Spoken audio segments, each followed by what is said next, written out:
بسم الله الرحمن الرحیم. قدرمنو دوستانو، السلام علیکم و رحمت الله. نن زموږ ستاسو د مایکروسافت اکسس پروګرام څلورم درس ده او په نننی درس کې به موږ تاسو فیلډ پراپرټیز باندې کار وکړو. ګوري تیره ورځ چې ما کوم ډیټابیس کریټ کړی او جوړ کړی او هغه تیار ما سره شته د ممتاز رحماني اکیډمي په نوم. همدغه ډیټابیس زه غواړم دوباره خلاص کړم. کله مې چې دغه ډیټابیس خلاص کړ په دې ډبل کلیک کوم تر څو ماته د لیکلو اجازه هم راکړي.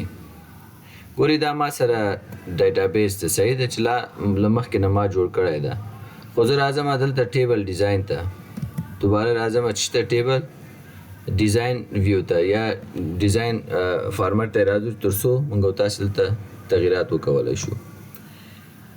زموږ تاسو تیر درسونه په فیلډ کې او فیلډ نیم چې موږ تاسو په ټیبل کې کم فیلډونو ته ضرورت لرو هغه ورته دلته اضافه کولای شو.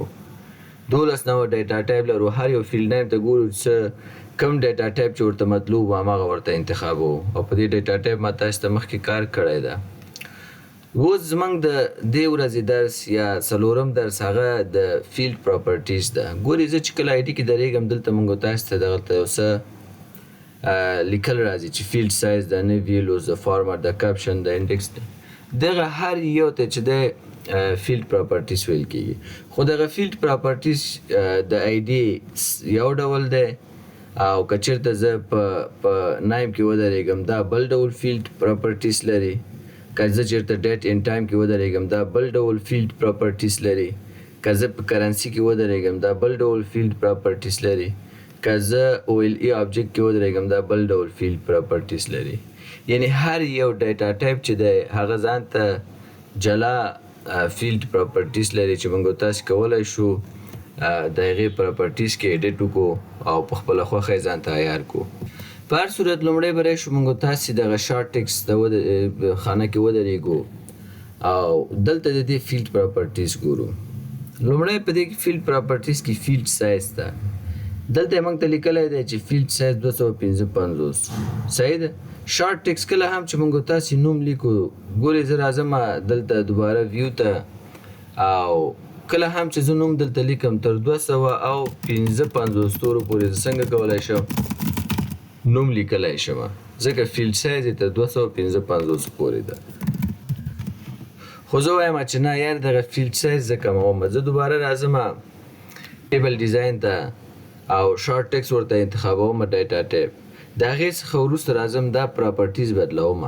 زه ورته وایم یاره نه دغه شارټ ټکس ډیټا ټایپ چې کله ما انتخابوو په دې کې ماته اجازه راکوه چې زه تر 20 حروفو پورې لیکل وکولی شم او ډېر ونه شم. دا څنګه کوم؟ سیف کوم او دا یس کوم. ګورې چې دا ما کله یس که دوباره زه ویو ته راځم چې کله ویو ته راغلم ګورې احمد ما سره څنګه ده اوس هم لیکل شوی. خو که زه چېرته نور دې ته ادامه ورکړم ګورې تر دې ځایه ولیکل شو نور چې زه لیکم نه لیکل کېږي ځکه هغه 20 حروفه پوره شول او ما ورته ورکړه چې تر 20 حروفو پورې ما ته اجازه راکوه او له دې نه زیات اجازه مه راکوه. که زه چېرته ویو ته ټیبل ډیزاین ته دوباره راشم ډیټا ټایپ شارټ ټکس انتخاب کوم او دا فیلډ ورته زه 15 حرفه انتخاب کوم. سیف کوئ بیا ځکه سیف ضرور ده او دا به یس کوئ او دوباره راشم ویو ته ګورې اوس ما سره دلته احمد دی خو زه ورسره خان هم اضافه کوم نه اضافه کېږي ځکه احمد خپله 15 حروفه دي. که زه دلته علي لیکم اضافه کېږي صحیح ده. او که زه چېرته دلته راشم محمود ولیکم دې نه ګورې ډېر نه لیکل کېږي. یعنې 15 حروفو پورې زه په دغه فیلډ نیم کې اجازه لرم چې ولیکم ډېر نشم لیکلی. دا ولې دا ځکه چې دلته په فیلډ پراپرټیز کې شارټ ټکس ډیټا ټایپ دپاره ما 15 حروفه لیمیټ ټاکلی ده خو زه دا دلته بیرته 255 انتخابوم. نو دا و موږ تاسې سره د شارټ ټکس هغه د ډیټا ټایپ پراپرټیز. دومه موضوع چې ده راځم فرض که ډیټ باندې د ډیټ ډیټا ټایپ ته راځم. ګورې د ډیټ ډیټا ټایپ ته چې زه کله راغلم یا بیا هم زه راځم همدغه شارټ ټکس ته. په شارټ ټکس کې دوم خبره چې دی په ډیټا پراپرټیز کې چې دی هغه فارمټ ده. په دې معنا باندې کله هم چې زه فرض مثال دلته زه ورته وایم ګریټر علامه ورته ورکوم چې دغه زما شارټ ټکس ډیټا ټایپ چې دی فارمټ یې باید ګریټر اوسیږي. دا ځان سره څنګه کوم؟ سیف کوم او راځم ویو ته. کله چې ویو ته راغلم اوس دلته ما سره د فرض که الیزه لیکم دا وړوکې حروفو باندې د کله چې زه دومې خانې ته راځم هغه په خپله غټېږي. فرض مثال دلته لیکم جان، صحیح ده، جان وړوکې حروف ده، خو کله چې مخکې ځم دا په خپله غټېږي، یعنی په کیپیټل لیټرز باندې لیکل کېږي. دا ولې؟ دا ځکه ګورې زه دلته راغلم دلته ما ورته فارمټ د دې شارټ ټیکس ډیټا ټایپ دپاره چې دی فیلډ سایز خو دا شو، فارمټ یې دا شو چې ګریټر شو، په دې معنا چې زه کله هم په وړوکې حروفو باندې لیکل کوم هغه ته ما ته په غټو حروفو اړوه. خو که چېرته زه ورته دا د کوچنۍ تورې ته واړوم، دا ساین ورته لګوم او دا ځان سره سیف کوم او له دې وروسته بیا راځم ویو ته. کله چې ویو ته راغلم ګورئ زه کپس لاک آن کوم، الي لیکم، دا غټو تورو باندې ما ولیکه.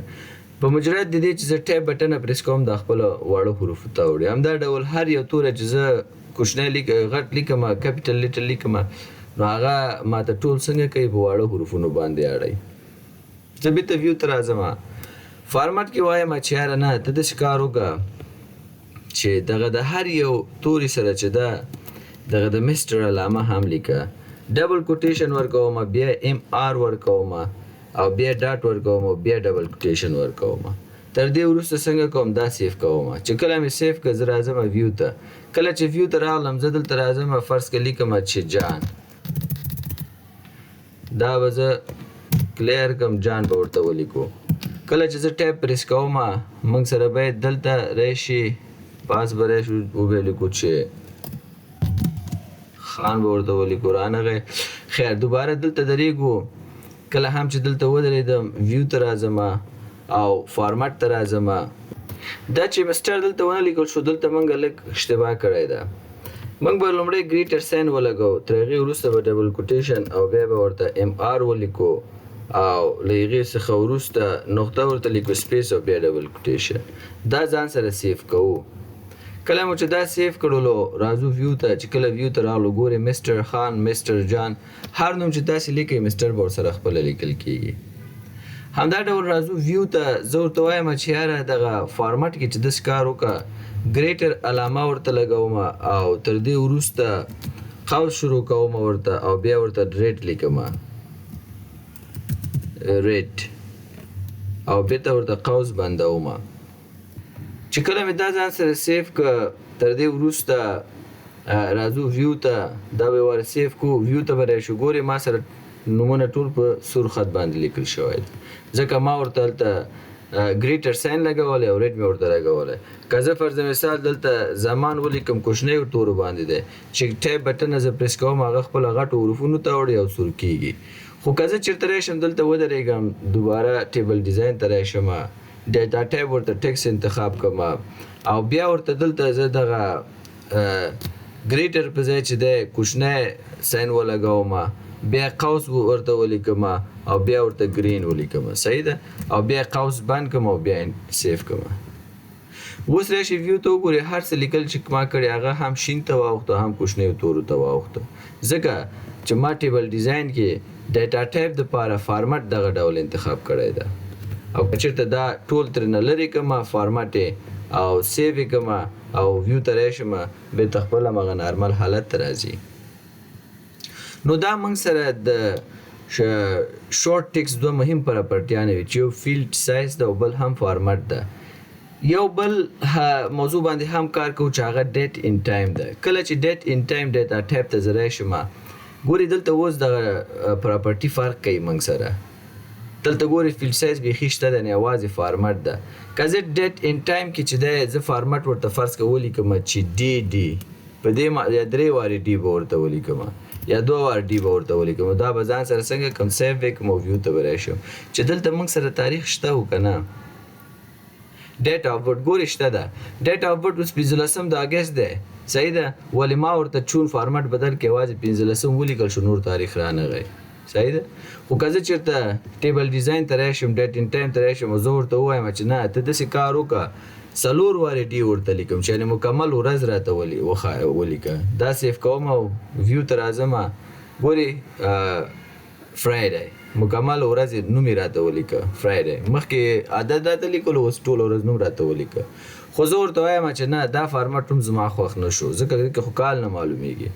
نو زه داسې ورته وایم لومړی ډي ډي ورځ راته ولیکي بیا کاما منت راته ولیکي 4 وارې مات لیکم تر څو پوره منت راشي او بیا 4 وارې وای لیکم چې مکمل ایر راشي دا سیف کوم او بیا ویو کوم تاسې اوس وګورئ دلته دا به زه ورته لږ لوی کړم 15 د اګست 2025 کال مکمل را سره راغی که چېرته دا فارمټ هم خوښ نه شو تاسې کولی شئ چې راشئ دلته دغه یو امتنو لرې کوي او بیا سیف کوي او بیا ویو کوي دا ګوري 15 اګست مکمل ونه لیکه لګي ولیکه 2025 کال همدا ډول تاسو کولای شئ ټیبل ډیزاین ته راشئ ډیټا ټایپ ورته ډیټا ټایپ انتخاب کړئ او فارمټ چې هر ډول تاسو خوښو ډي ډي 3 وار ډي 4 وار ډي 3 وار ام 4 وار ام 3 وار وای 4 وار دا تاسو کولای شئ چې ورته فارمټ انتخاب کړئ او هلته به تاسو ته شو کوي لکه څنګه چې ما تاسو ته مخکې ویلې ډیټا ټایپ هر یو ډیټا ټایپ دغه 12 نوع ډیټا ټایپ چې موږ لرو دا هر یو ځان ته ځانګړی پراپرټي لري فرض کړه شارټ ټیکسټ کې دا پراپرټیانې دي او همدا ډول ډیټ ان ټایم کې دا پراپرټیانې دي یعنی د هر یو پراپرټي فرق کوي داسې نه ده چې ټول به په یو ډول اوسیږي د نن دپاره همدغه 2-3 موضوعات بس دي سبا انشاءالله پر باقي موضوعاتو باندې کار کوو